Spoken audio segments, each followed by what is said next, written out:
నర్వ మండల కేంద్రంలో ప్రాథమిక వ్యవసాయ పరపతి సంఘం కార్యాలయంలో ఎరువుల దుకాణం ప్రారంభోత్సవంలో గందరగోళం చోటు చేసుకుంది.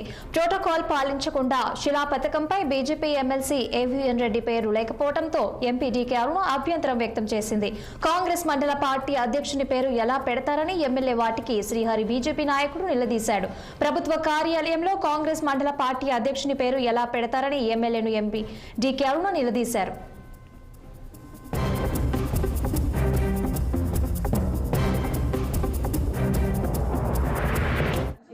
కానీ మీరు మార్కెట్ పెట్టి తెచ్చిన వరకు వాళ్ళు చెప్పినట్టు 300 అవుతుంది. ఈ నేను కొనుక్కుంటే ఇంకో 100 ఇంకో 220 రూపాయలు తగ్గుతుంది మీకు. సో అట్లా 300 రూపాయలు అనుకున్నా దాదాపు ఒక్కొక్క సంచి మీద 2000 పైన సబ్సిడీ ఉంది. ఒక యూరియా సంచి మీద, డిఏపి మీద కానీ, యూరియా మీద కానీ, పొటాష్ మీద కానీ, సూపర్ మీద, వీటన్నిటి మీద లెక్క వేసుకుంటే ఒక రైతు మినిమం తక్కువ అనుకుంటే కూడా సంవత్సరానికి 1 ఎకరాకు 1 రైతుకు 18,000 కేంద్ర ప్రభుత్వం సబ్సిడీ ఇస్తా ఉంది రైతులకు. ఒక్కొక్క ఎకరాకి 18,000 రైతులకు ఇచ్చే 6,000 సంవత్సరానికి 6,000 రూపాయలు కిసాన్ సమ్మాన్ నిధి కింద నరేంద్ర మోదీ గారి ప్రభుత్వం ప్రతి రైతుకు డైరెక్ట్ గా 2,000 3 సార్లు వాళ్ళ ఊరు చుట్టూ తిరగక ముందే వాళ్ళ అకౌంట్ లో పడతాయి. ఈ విషయంపై మరింత సమాచారం మా ప్రతినిధి రహీం అందిస్తారు. రహీం, చెప్పండి, దీనికి సంబంధించిన అప్డేట్స్ ఏంటి? Good evening Sahana. నారాయణపేట్ జిల్లా మక్తల్ నియోజకవర్గం నర్వ మండల కేంద్ర ప్రాథమిక వ్యవసాయ పరపతి సంఘం కార్యాలయంలో ఎరువుల దుకాణం ప్రారంభోత్సవానికి కాంగ్రెస్ అలాగే బీజేపీ పార్టీల మధ్య రసబస మారిందని చెప్పవచ్చు.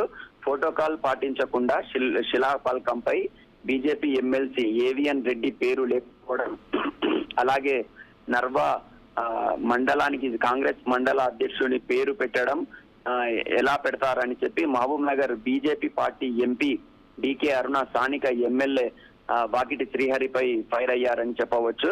ప్రోటోకాల్ ప్రకారంగా అధికారులు శిలాఫలకాలపై పేర్లను ఏర్పాటు చేస్తే ఎలాంటి సమస్య ఉండదని కాంగ్రెస్ నాయకులు జోక్యం చేసుకొని ఏదైతే పేర్లను తొలగించడం వల్లనే ఇలాంటి సమస్యలు వస్తాయని చెప్పి డీకే అరుణ స్థానిక ఎమ్మెల్యే అలాగే కాంగ్రెస్ నాయకులపై ఫైర్ అయ్యారు. ఒక బీజేపీ ఎమ్మెల్సీ పేరు లేకుండా మండల అధ్యక్షుని పేరు పెట్టడం చాలా తప్పని డీకే అరుణ మండిపడ్డారు. సహనా, ఏదైతే ప్రాథమిక వ్యవసాయ పరపతి సంఘం కార్యక్రమానికి రిబ్బన్ కటింగ్ డీకే అరుణ రిబ్బన్ కటింగ్ చేశారు.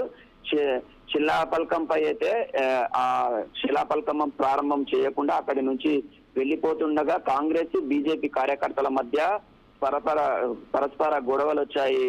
సహనా, మొత్తానికి పోలీసులు రావడంతో కాస్త సద్దుమరిగింది. ఏదైతే శిలాఫలకంపై అయితే స్థానిక ఎమ్మెల్యే వాకిటి శ్రీహరి ప్రారంభం చేశారు. Sahana. Okay Rahim, thanks for the update.